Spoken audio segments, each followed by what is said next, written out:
Here I have made a circuit that is using the Arduino Mega 2560.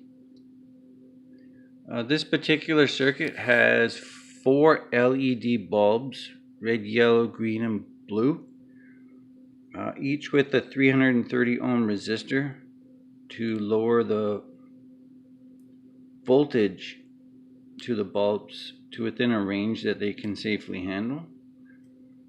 There's also a DC motor connected, and to provide a current that the motor can handle, there's a transistor.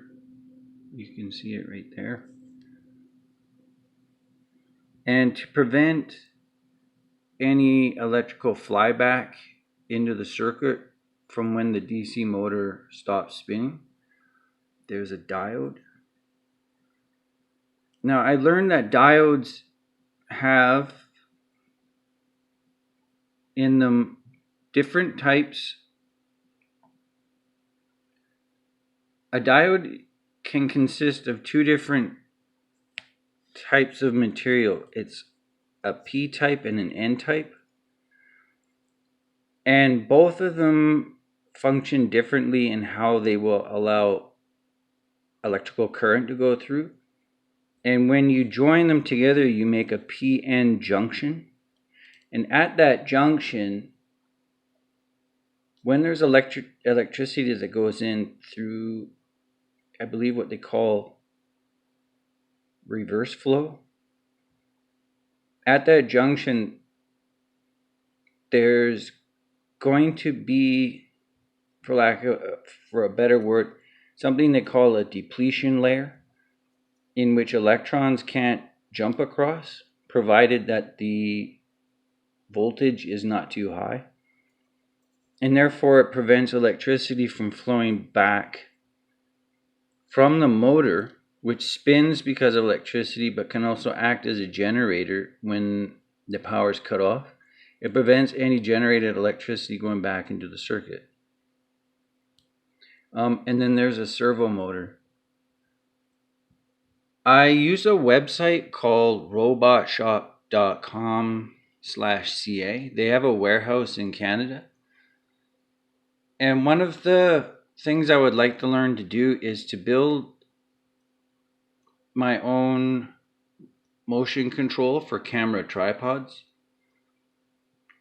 And of course, it would be nice if I could sit away from it. So from Robot Shop, I picked up this kit that includes a PlayStation 2 controller, or a copy of one, and a Bluetooth module that you can hook up to an Arduino.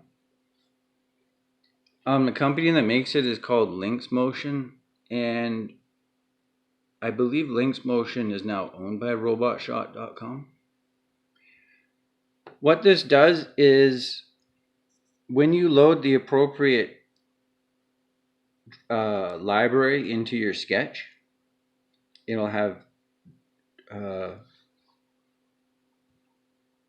what it allows you to do is to receive information from the PS2 joystick to the Bluetooth module that then goes into the microcontroller, and from there you can control different devices that are hooked up to your circuit. Now I'm going to go ahead and plug this in. See if I can do this one-handed.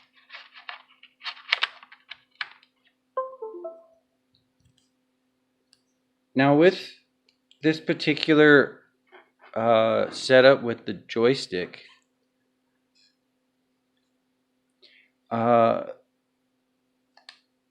show you the joystick here. You do have to turn it on.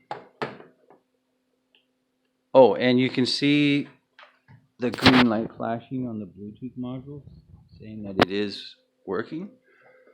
You do have to turn this on. There's a little LEDs in the front. You turn it on, and you can see that there's a green button on. However, you do have to change this to mode. You change the mode on it, and you'll see a red light comes on. but the module still won't read it unless you hit reset. Let's see if I can do that.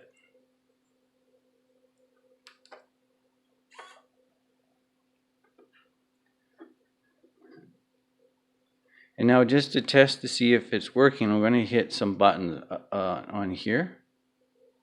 So the top button is for the red light, then the yellow, then the green, then the blue, then the red. And if I hit, I believe it's the circle button, it shuts all the lights off. So you can see the red, it's off. And basically it's a sketch that says, if input from the joystick, if the up button is pressed, then the read to the LED bulb is high. Well, first what the sketch does actually is I wrote a function called low all bulbs. So when I press a button, it lows all bulbs so they'll shut off. And then depending on the button I press, it will make a particular button high. Like there's red, yellow, green, blue, and then all of them went off. Now with this joystick over here, I can control the motors. So with this, oops, it's all the way down. I'm going to go the other way. I can control the servo motor.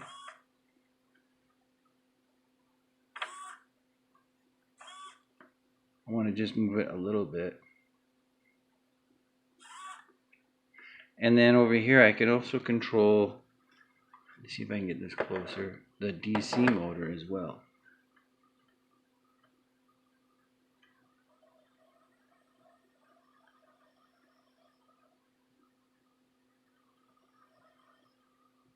I'm just going to pause this for a second. I'm going to put tape on the motor so you can see it spin. So I've just put a piece of tape on the motor so that you could see it spin when I move the joystick. So you can vary the speed because it is an analog joystick. And you can go the other way as well. However, the readings from the joystick when the position is at center is 127. And then when you push up, it goes to 0. And then when you push all the way down, it goes to 255.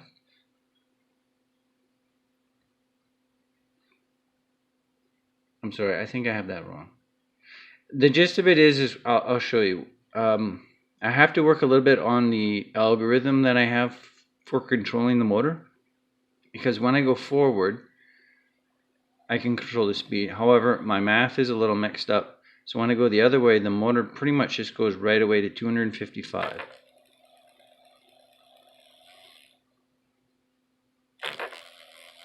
Which is not really what I want. That's not very good control.